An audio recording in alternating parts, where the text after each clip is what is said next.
We are in a hinge point is what we're in right now. Donald Trump absolutely has a role as a prophet to the MAGA movement.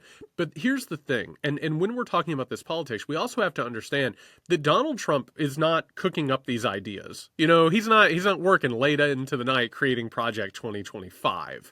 This is created by a bunch of right-wing billionaire donors who want to destroy democracy, who fund one think tank and institute after another in order to create all of these plans, all of these agendas.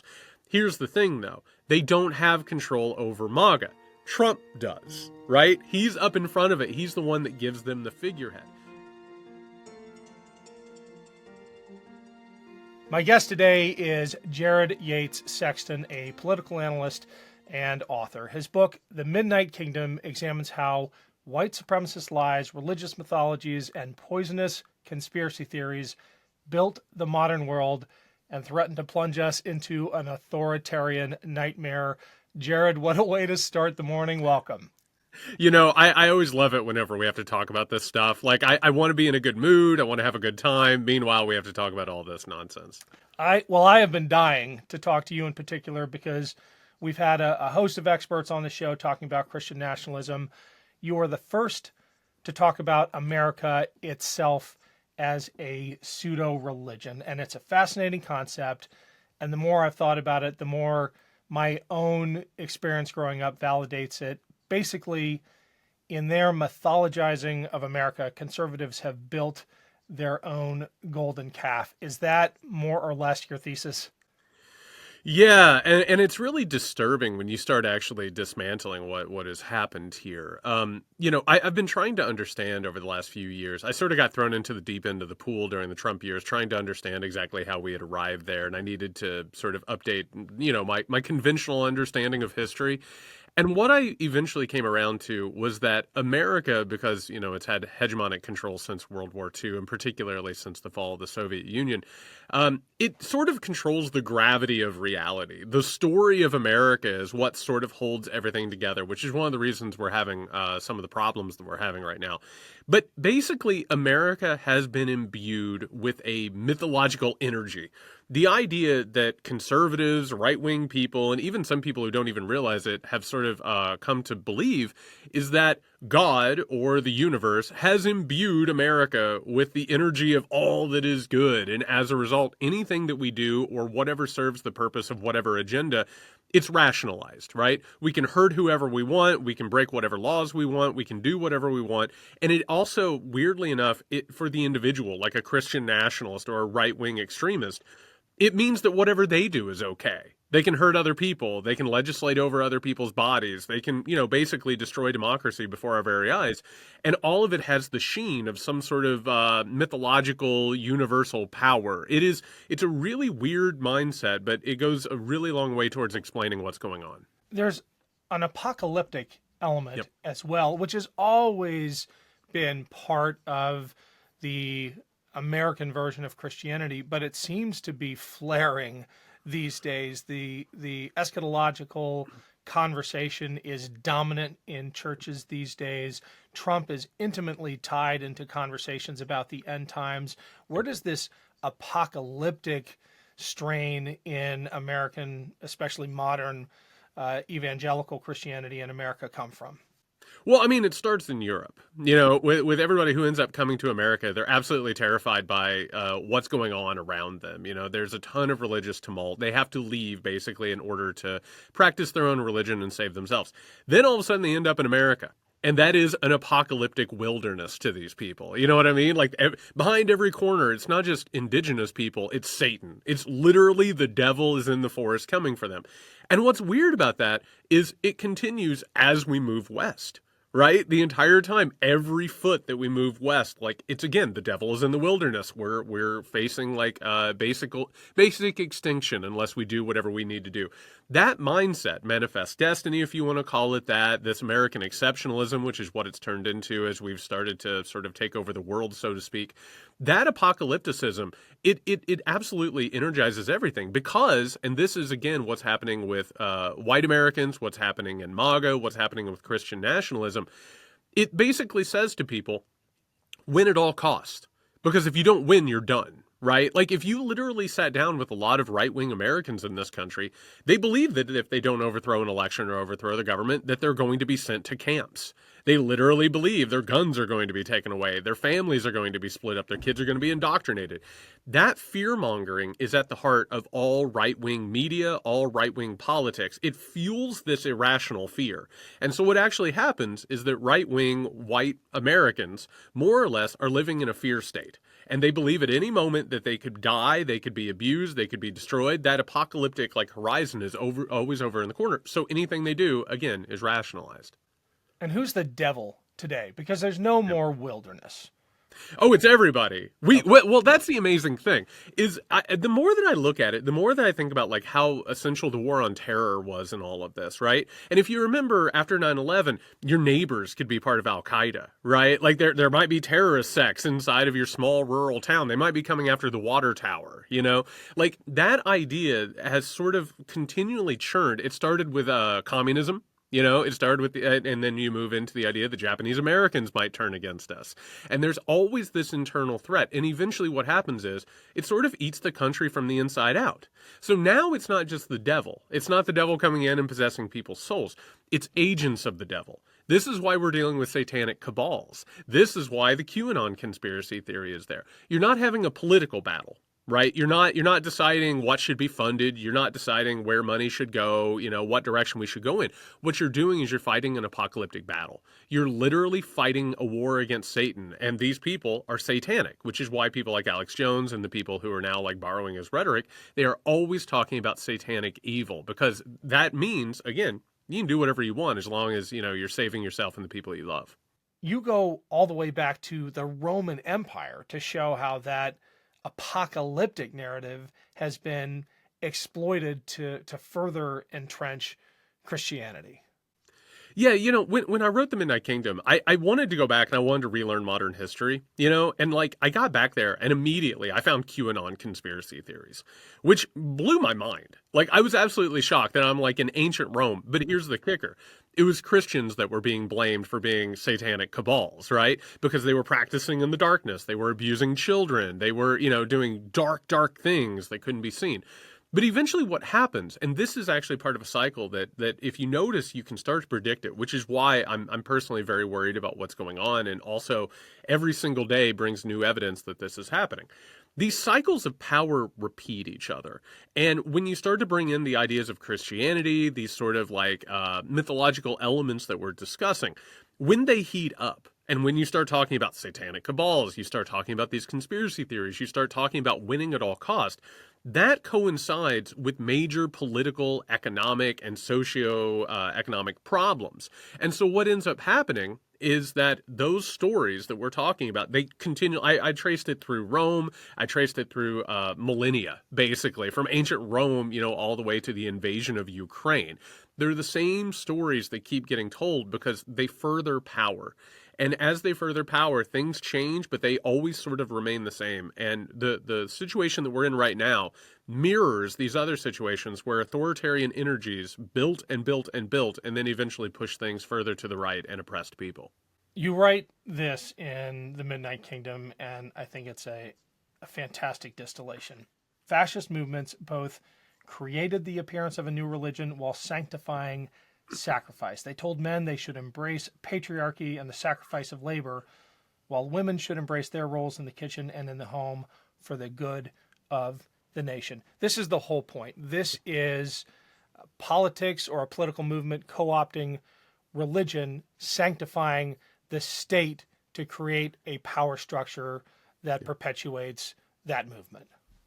Yeah, and what happens is eventually things start to break down. I know it's not going to be a surprise to you or your listeners and viewers, but things are not going great.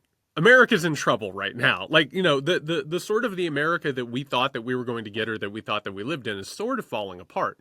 And when that reality that you and I were talking about earlier starts to fragment a little bit, you need to replace it with something else. right? So you and I could have a discussion about, I don't know, social justice, about actually making things fairer, actually reforming things. Or the right comes in and says, no, we need to renew the old things, right? We need to go ahead and bring back that old time religion. On top of that, it's very strange, right? That every time you start talking about these conspiracy theories and you start talking about these new authoritarian religions, such as Christian nationalism, MAGA, you name it is always based on the power center being a white male, the patriarchal white male in charge of a family. It's always strange how that happens and how like that, gives them more power and centers them at the center of everything. But what you end up finding is that authoritarian movements, whether it's the fascists, it's the Nazis, whether it's people before them, I mean, the Confederates in America, right? What they always do is they take religion and then they dive into it and then they twist it, right? They start turning it into their own story of how they are correct and they should have all the power, which is again what is happening with MAGA, with Christian nationalism, with authoritarianism around the world right now. You just used the phrase authoritarian religion. And I would love to pick that apart because authoritarianism itself is the culprit. And it might be Mm-hmm. at least an outwardly a religious regime. If you Yep. look at Stalinist Russia, even better example is Kim Il Sung's invention of modern North Korea, all the way down to Kim Jong Un, and that is, you know, on the surface an atheistic state, but it is Mm. just as religious in its Yeah. conception of authoritarianism as what we're seeing evolve in the U.S. Yeah, I was actually really shocked when I was researching the Midnight Kingdom and I got to Stalin and I realized they created their own religion. It Yes. was Vladimir Lenin. Like they turned Vladimir Lenin into Christ. And actually all of the stories from Stalin were Lenin will rise again. We will create the technology and innovate things that Lenin will rise again. Meanwhile, Stalin is like, I'll take it from here. I'll be the center of this religion. But actually, what happens is religion is the shortcut.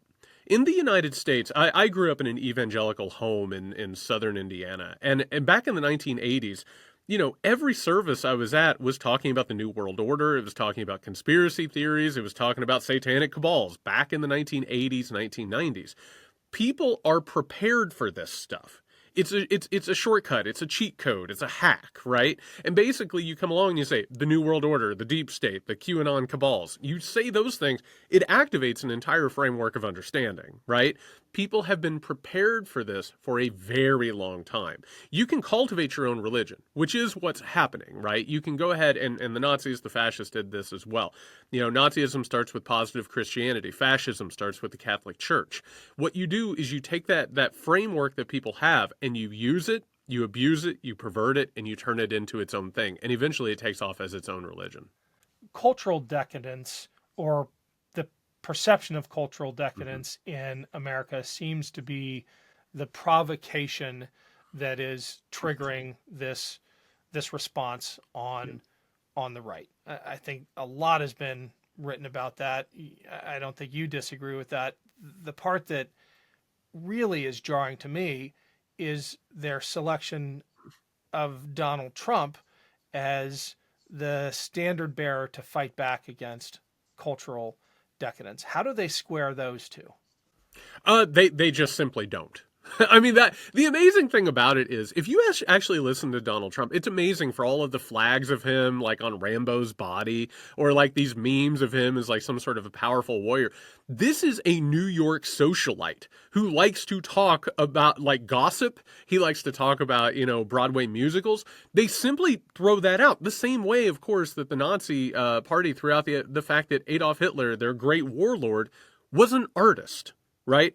It's simply the idea that they need something there. And if you take a look at all of this, that degeneration idea, fascists love this idea of what's called kyklos, which comes back, from ancient Greece.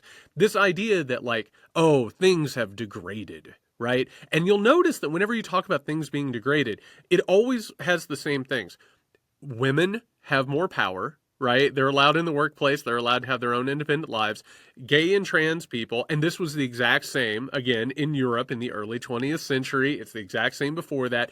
Gay and trans people are suddenly allowed to live authentic lives. All of a sudden, compassion and empathy is at the heart of things. The economy starts moving towards more information and collaborative ideas. The world starts working together. And that is blamed because, again, surprise, surprise, the white male and that aggressive maleness is not at the center of it. So they don't care who does it.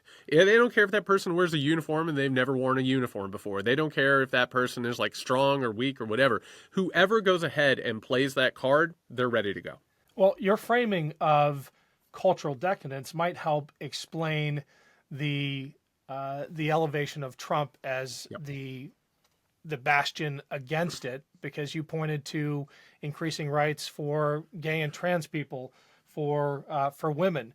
I can't remember if you left out race, but that's probably at the top Yep. of the deck when it comes to changes that the other side would describe as decadent and a marker of American decline. And on every count, Trump is a champion for 50s or 60s vision of America, which puts women back in the kitchen and puts minorities in their place and Yep. ignores or persecutes gay and trans people. Maybe he is the standard bearer that actually isn't hypocritical in his approach. Yeah, and that's what matters at the end of the day. And I'm glad you brought up the 1950s because, whenever, like in conventional history, whether it's like CNN or Time Life or whatever it is, you look at the 1950s, it's always sort of like the nuclear family in the suburbs and everything's great. Like nobody's fighting, nobody's doing whatever. Meanwhile, just out of frame are people of color who are, just absolutely being held down. Over here are women who are living lives where they're being oppressed. And over here are gay and trans people who can't live their lives, right? They want to go back to that. It is very much a thing where they believe make America great again. They never say it explicitly. They want to go back to the time where that sort of ecosystem was in place, right? Before civil rights, before the social revolutions of the 60s and 70s, quote unquote, upset everything. They want to get back there at any cost. And Donald Trump is a great avatar for that because what he tells them is that their desire for that isn't wrong. This is the amazing truth of Donald Trump. This is what does it. The reason why he was able to gain power wasn't because he asked for more from people. He asked less from people. He said, you don't have to be a good person. You don't have to, interrogate your privilege. You don't have to interrogate why you feel bad things. Those people who tell you those are bad things, they're wrong. You're actually a realist. And it's not just that Donald Trump is telling them they're not wrong. He's telling them they are righteous for wanting to return to the 50s, to that era where you had racial hierarchies, where you had very clearly defined roles. He has fed the religious fervor that upholds that. Yeah, and I'll tell you something that's really odd for me. I am surrounded by people, family, neighbors, people I love and care about who just have absolutely gone down the MAGA rabbit hole. I've seen people that I love and care about just absolutely advocate some of the worst things imaginable. But I'll tell you something else. They did it before Trump. It was quieter. And they did it behind closed doors, and they did it with hushed tones. They didn't say it in public. They didn't rally around it. They didn't make it their political identity. What Trump did was he threw open that door. And not only did he make it acceptable for them to have a political identity to do this, he also, and this is a key thing a lot of people miss, he made it their consumer identity. He made it a thing where they could express their fantasy selves. This is why you go around all the time now and you see, grown-ass men wearing shirts that say, come and take my gun. Or you better be ready for a fight if you're coming for my gun. They've got it all over their trucks, their big giant trucks that they're buying to express their fantasy selves. What he has done is he has given people a fantasy identity that can work against what they're afraid of, which is this. They feel powerless. And because they feel powerless, they need an expression that says, I'm very powerful. I'm a warrior and I'm fighting on the front lines. And meanwhile, all they have to do is give their money, to Trump and people like him. Oh, it's entirely about compensating. Yes. When a political movement like MAGA becomes quasi religious, how important is the profit to sustaining that? How important is Trump himself? Because I'm very conflicted on this. You go through history and you see examples of movements led by someone who dies or disappears in other ways, and the movement fades. In other cases, the movement exists independent of its provocateur. What are we experiencing? We are in a hinge point is what we're in right now. Donald Trump absolutely has a role as a prophet to the MAGA movement. But here's the thing, and when we're talking about this politics, we also have to understand that Donald Trump is not cooking up these ideas. He's not working late into the night creating Project 2025. This is created by a bunch of right-wing billionaire donors who want to destroy democracy, who fund one think tank and institute after another in order to create all of these plans, all of these agendas. Here's the thing, though. They don't have control over MAGA. Trump does, right? He's up in front of it. He's the one that gives them the figurehead.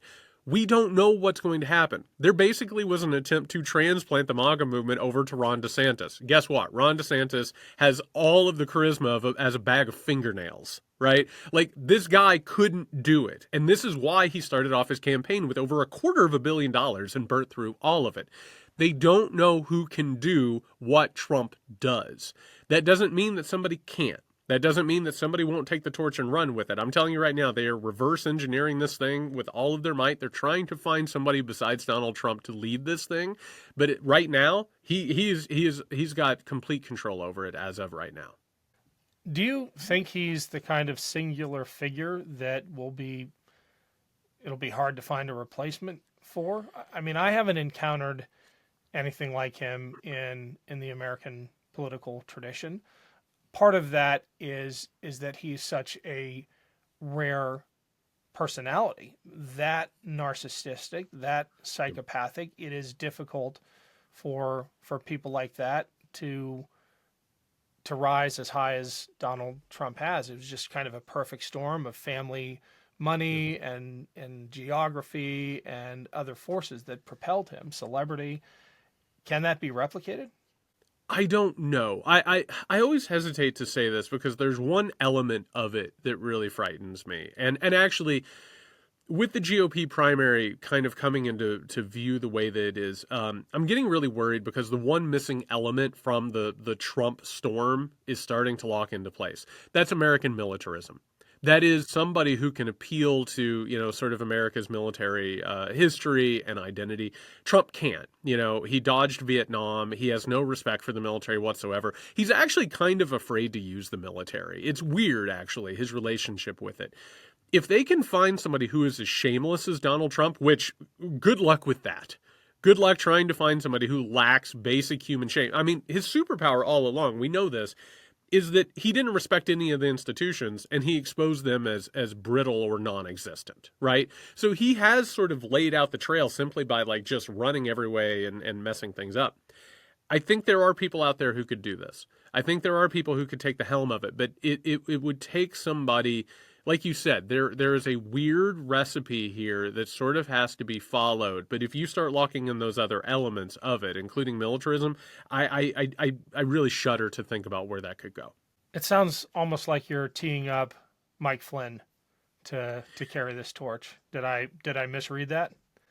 Mike Flynn, I think, has played a role particularly within the QAnon community. The other part of it, though, is I don't know if you've spent much time like watching Mike Flynn. Mike Flynn is really off-putting. He's no Ron DeSantis, but there is something very strange about him that like it just doesn't sort of hit. Unfortunately, because of what I do and the research I do, I've watched way too many Mike Flynn speeches, and they are abysmal. I'll just say that. Like you said with Donald Trump, it needs some type of a showbiz factor. Because that's another part of this MAGA movement. These people want to be entertained by it. They want the cruelty to be fun, right? They want to engage in ritual abuse that makes them feel better about who they are and what they're going through. I don't know if it's Flynn. I know Flynn wants to be that guy. I mean, he's definitely made a decent amount of money and built enough clout off of it. But yeah, there's something very weird about Mike Flynn. Well, the way you describe their attachment to Trump and MAGA suggests that it's superficial, that absent the entertainment factor and the way it makes them feel, there's no real ideology there or no real sense of of devotion or purpose. If that's the case, does that suggest there might be a breaking point? Well, I mean, MAGA is a fantasy environment. It's a pseudo-populist movement. Basically, the people who have created the problems in this country created a pseudo-populist movement to capture people and tell them, hey, we didn't do this, those people did it, right? I mean, it's complete fabrication top to bottom. But I'll tell you the ingredient of it that goes along with what you're saying. People, and you know, I don't know if you remember this, but there was a rally, I want to say it was a couple of years ago, where Trump basically left all of his like people at a rally to, you know, almost get hypothermia, like in the winter. Like he just got out of there and they were left like standing outside. And people are like, oh, is this where people leave the MAGA movement? No. The thing is, they like being abused by him.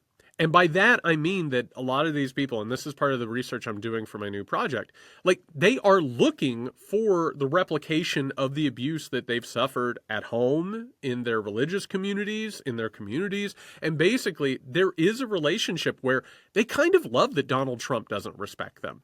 You know, and that's one of the reasons why they don't expect him to do anything for them. They simply want their pain and their anguish to be projected onto other people. So there is a, like, again, there is a weird recipe here that's being followed that I don't know if it can be replicated. But if it is, if they can figure out how to do this, I mean, it would get, it's already dangerous. It would get a lot more dangerous very quickly. Thanks for watching, everyone. I am trying something new, a Patreon page. It's a way you can support the show and make sure we can keep bringing you this content. My hope is that we can continue to limit the amount of ads we run here, and that we can also build a community around this effort to fight back against extremists and their enablers. Subscribers to the Patreon page will have access to exclusive and ad-free content and also early releases. Please consider helping us out. Go to patreon.com/Ken Harbaugh or click on the link below. We're just getting started with this, so your support early on will make a huge difference in building real momentum. Thanks so much for helping out. Well, there certainly are powerful forces, which you've alluded to, that are trying to figure out how to pass the torch. You mentioned Project 2025. Can you give us, I mean, it's over 900 pages, so don't give us the full version, but what should we be most worried about when institutions, vaulted institutions like the Heritage Foundation, start drafting blueprints to dismantle American democracy? Well, I'll just go ahead and say with a little bit of history that these presidential agendas, they started with Ronald Reagan. Basically, Ronald Reagan got inaugurated and, you know, he walked off the platform and he was handed a Heritage Foundation document that told him how to run the government. And do you know what he did? He did it. He absolutely did it to a T. I think he carried out 70 to 80% of the agenda. And it changed America. It basically gave us the modern world that we have because a bunch of billionaires and all of their associations came together, told the president how to do things, and basically let Ronald Reagan go out and, you know, sell it to the public. Donald Trump got the same agenda in 2016 or in 2017 when he became president. He carried out, I think, another 70, 80% of that agenda as well. Here's the thing. They were not ambitious enough in his first term. They weren't prepared. They didn't understand how effective of a tool Donald Trump was or how he was going to carry out their agenda. This is the fantasy of a group of billionaires and millionaires who have funded every Republican campaign and, by the way, have created most of the conspiracy theories and most of the legislative agendas that you and I and every other American has suffered from. They've taken over the judiciary. They're rolling back rights. Listen, they want children working across the country in factories and slaughterhouses. Like, these people understand what it is that they want. They're very motivated. And this Project 2025, it's their moonshot. They understand that getting Donald Trump, and by the way, if any other Republican gets elected, they're handing it to them as well. Nikki Haley would get this, right? Like, this agenda is basically like, it's checkmate is what it is. And if it's allowed to go through, and if one of these people gets elected and this agenda doesn't get opposed and somehow or another put in place, it's going to be a really bad situation. Do they understand that that agenda is wildly unpopular with the American public? Yep. And if they do understand that, do they care? No, they do not. And they do understand it's wildly unpopular. Everything that they do, I think our media does us a disservice. The media basically tries to tell us that the Republican Democratic split is like 45% with like 10% independents in between.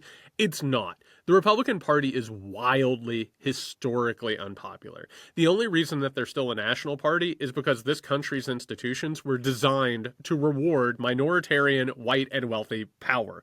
The Senate, the Electoral College, the judicial system, you name it. So they do understand that, which is why they create all these conspiracy theories. For instance, I always try and explain this to people. This gay and trans CRT stuff, kindergartners using kitty litter boxes, all that stuff, that didn't happen organically.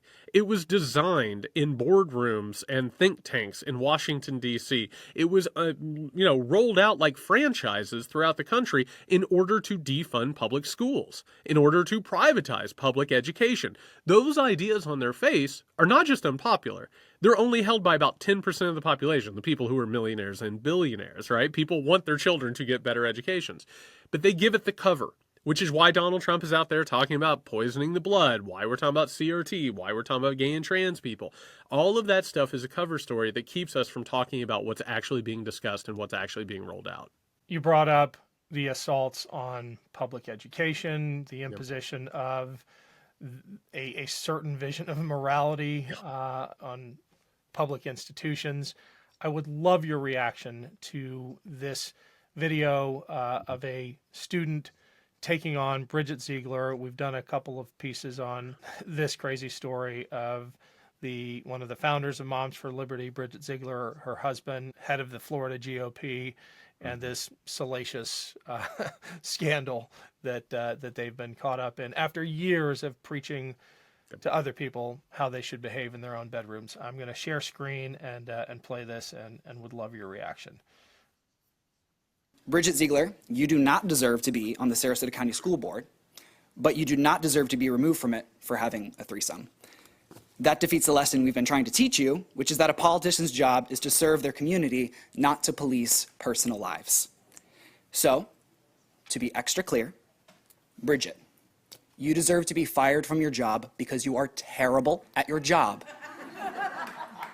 not because you had sex with a woman. On this board, you have spent public funds that could have been used to increase teacher pay, to change our district lines for political gain, remove books from schools, target trans and queer children, erase Black history, and elevate your political career, all while sending your children to private schools because you do not believe in the public school system that you've been leading. My question is, why doesn't an elected official using our money to harm our students and our teachers for her gain seem to matter as much to us as her having a threesome does? I don't know about you, but young people give me hope. Oh, they do as well. I spent over a decade as a college professor, and every single day outside of being frustrated, by certain administrative problems, which we don't need to talk about, I was inspired by them constantly. I love what happened there. I love that this student went ahead and made sure not to shame the person for their hypocrisy, but to go ahead and point out why the actual problem is. And what happens here, and this is important because we got really, really focused for many years. I call it the Daily Show effect. We got very focused for many years in always pointing out the hypocrisy of the Republican Party, right, and conservatives. Like, look what you said today, look what you did tomorrow. They don't care about that. They actually don't, because that hypocrisy, it only points out something, which is these principles are never real. They're not actual principles. They're weapons. The Republicans run up deficits. They're not actual fiscal conservatives. They're not social conservatives. Lauren Boebert could not be reached for comment on this. They're not interested in small government. They want government everywhere. What they are interested in is they're interested in a two-tiered reality, which is a reality where they can do whatever they want and other people are going to, be put in their place, and, whether it's the legal system or the government or economics, you name it. And here's the reason why. Deep at the heart of the Republican Party and conservatism is the idea of what's called a natural hierarchy. They truly believe that they are better than other people and that democracy gets in the way. This has been the same thing from the very beginning. It's at the heart of all the arguments we're having. This is why they don't care about giving up national secrets when Trump is president. This is why they don't care about running down America when they're not in power. It's because it does not matter. The only thing that matters is that they get what they want. The hypocrisy is just one of the features. It's not a way to necessarily destroy them, because those principles were never real to begin with. You believe that we're living through an epical moment. Can you Mhm. explain that and hopefully hopefully offer a vision for how we come out of this stronger? Yeah, I'll try and do this as quickly as possible. We have been on this train for a very long time. Trump is a symptom of a much, much larger illness. A healthy, well-run country does not elect Donald Trump president. You know, this doesn't happen. Basically, over the last 50 years, we have watched a redistribution of trillions of dollars on purpose from middle and working class people to the wealthiest. We've created a historic inequality. Guess what history tells us? When you have that inequality, things don't work. Eventually, things start breaking down. And when things start breaking down, and when America, which has been completely co opted by these things, and again, Midnight Kingdom, I looked at the history of corporations and the wealthy. You know what happens when they get that historic wealth? They start to buy off the government. They start to corrupt the government. All of a sudden, you look around, you don't have representative government. You have basically a tool of the wealthiest people, which is what has happened. We have reached a point where people do not have trust in this government. We've reached a point where people do not have trust in this country. Now we're facing a crisis in which things are not going to work unless something changes. So either we go ahead and we start making sure that people can live better lives, we start living up to those principles that we're talking about, and we create a fairer and working society, or the authoritarians, who are backed by the same people who also back the Nazis and the fascists, because these things happen every single time the exact same way, they are going to go ahead and implement changes in this country that are going to make our lives much, much worse. The answer is this, and this is why I'm optimistic. You have people with absolutely no training starting unions and beating up historically wealthy corporations. They're holding up Starbucks and Google and Amazon. That, you know, the UAW racked up like major wins this year, you know. Like Which on top of cascaded, that, which it's a cascaded. giant movement. Yeah. And yes, they've done it without a lot of political help. You know, they've been political orphans largely. On top of that, you brought up young people. They don't have time for this nonsense. They're tired of it, and they're demanding things change. This looks a lot like the 60s and the 70s looked. We are sort of coming to this point. And the good news in all of this is when the authoritarian right does rise up in power and starts carrying out power plays like the one that we're watching right now, there is always a counterbalance. There's always a group of people that say, no, this is terrible. We need to fight against it. There is hope here, but it's going to take grassroots work, and it's going to take us realizing that democracy is more than showing up at the voting booths every 4 years. It is a lifestyle, and it's a way that you have to carry out your entire existence. The effectiveness of that counterbalance, though, in our Yeah. context, depends on democracy working. And let me give you the terrifying case in point that we're living through in Ohio right now. We passed by an overwhelming margin issue 1, which is supposed to codify reproductive rights in our state constitution. Do I need to tell you what the Ohio State Legislature, run by Republicans, has decided to do with that referendum? Do you know the backstory? I'm absolutely shocked to discover gambling in this establishment. So that's the weak point in our system. The assumption is that if the democratic will can be expressed, the ship can right itself. But in situations where the democratic will is expressed and ignored, how long before the pitchforks come out? Well, I'll go ahead and say this. One of my biggest disappointments is as Roe v. Wade was struck down by a stolen Supreme Court, the response was not just inadequate, it was shameful. You know, basically, we have left God knows how many women and people in red states completely without any representation, or, you know, we're only starting to see the real consequences of this. You know, and I've heard a lot of strategists and communications people say, oh, this is great for voting. No, it's not. You need to take care of people. I also lived in Georgia for over a decade. You know who's exhausted? People of color in the South who have been working day in and day out to register people to vote. And basically all they've heard is, oh, that's great. I'm glad you're taking care of it. These are things that have to be addressed. And this is one of the reasons why people do have a frustration with the Democratic Party, is because they'll say a lot of the right things, right? They'll go ahead and tip their cap to like these things that are happening. They don't feel like there's any institutional push behind these things. So you do have people in so-called red states who feel like they've been abandoned because they have been abandoned. I think Ohio is a great example of this. Basically, because we don't have a 50-state strategy, Ohio is like, well, we can't do anything there. We're not going to use any resources there. Same thing with Florida, right? Like these are states that have just been almost completely abandoned because of electoral map. But you're right. These people have been pinned into these places. These legislatures have gone, they know what's happening. They know they're historically unpopular. They know this is their chance to go ahead and try and disenfranchise people and try and rig the game. And so that's what they're doing. And, you know, it's only predictable. We all knew this was coming and now it's happening. Can you talk about this sentiment you sometimes hear expressed from the left, in particular elite communities on the left, who say that those red states deserve what they're getting? There's even, you know, the occasional opinion that we should just let them secede. And every time I hear that, I mean, I understand the political argument, but I think about the people in those states who are fighting for their communities, who are fighting for their families. I went to high school in Alabama, and writing off a state because it is so thoroughly gerrymandered and voter suppression has reached its highest art form, writing that off because it's politically inconvenient just frustrates the heck out of me. Yeah, I'm gonna be really frank about this. It pisses me off. You know, I've lived in red states my entire life. I know plenty of people who are trying their hardest. They're there because their family's there, or by the way, they're there because they're cheaper to live in because they've been sort of hollowed out. You know what I mean? There are millions of good people who are fighting the good fight, and they deserve your loyalty and respect and empathy. This idea of just let them secede or we don't need them anyway, let them starve or whatever, that mindset is one of our biggest problems that's happening in our politics. We have gotten the Electoral College in our mind. We have basically said, oh, those people deserve what they get. Meanwhile, you're not looking at like how many people are voting against this and working against this. We need to rediscover, and this is one of the bigger problems of the last 50 years, we need to rediscover that we are interconnected, that all of us depends on anybody. And listen, I am so frustrated with people who want to write off red states.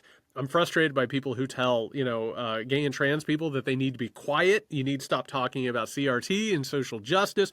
If you sacrifice people to this machine, the machine doesn't stop. You cannot reckon with them. The only thing that you can do is put up a united front. And it is way, way past time that we put up a united front against this thing.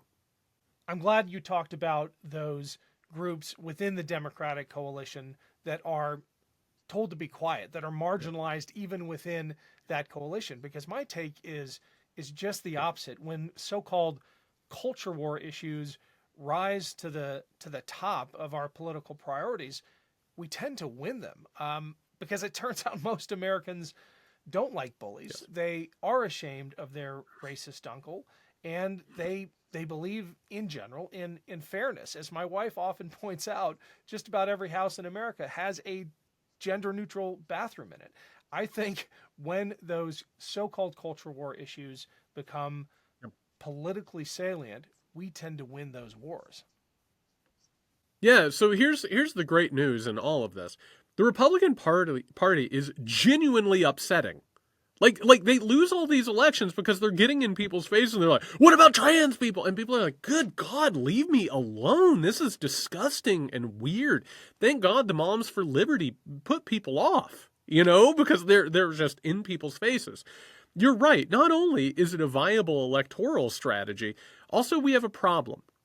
And the problem is this: the coalition, or the supposed coalition that is opposing what we're talking about, this authoritarian right-wing movement, it's a very wide umbrella. It goes from the left, or the supposed left, what exists of it anymore, all the way over to never Trump Republicans that I need to remind people are the people who ran the Republican Party that became Trump's Republican Party, right? Who are trying to make the Democratic Party more like the old Republican Party.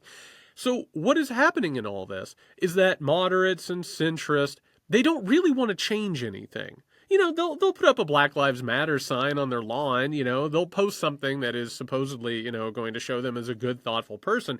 Meanwhile, they don't want critiques of anything that is actually going to make them uncomfortable or possibly, upset the privilege and the affluence that they have. This is a major problem that we have in our media. This is a major problem that we have in our political class, which is we need to understand, and this isn't a comfortable thing to say, and I really don't like saying it, and just people need to understand it.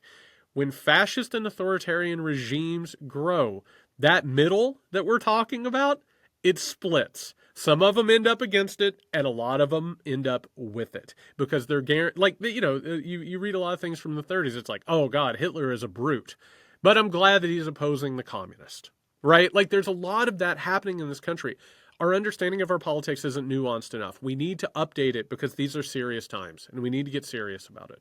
I want to read for you to close us out one of my favorite paragraphs from your book, and would just love your thoughts on it. You say, wielding the remaining elements of cultural Christianity, including its prophecies of hidden machinations and fear of persecution, conservatives have continually attempted to destroy liberalism, taking advantage of opportunities to crack down on individual liberties and reassert control lost in liberalization. Yeah, so if you actually take a look at history, the founding of the United States is really weird. It, of course, was like a patriarchal, elitist formation, but also, you know what? They recognized that religion had created years and years of war and death. They looked over at Europe and they looked at the fight between Catholicism and, evangelicalism, and they said, we don't want any of that. And so basically they tried to construct a system that could get beyond that. From that very moment, from the moment of the Enlightenment, from the moment that the idea of liberal democracy was supposed to exist, conservatives, and this is telling, when it happened in America, when it happened in France after the Revolution, what did they say? Satanic conspiracy. The Jews are doing this, right? They've been against it from the very beginning. When it works for them, oh, absolutely, they love the will of the people. When it works against them, they want to utterly destroy it. And we are at a point where it works against them. They are looking to destroy it and completely subvert it. Jared, thanks so much for joining us. We got to do this again. Absolutely, anytime. I loved it.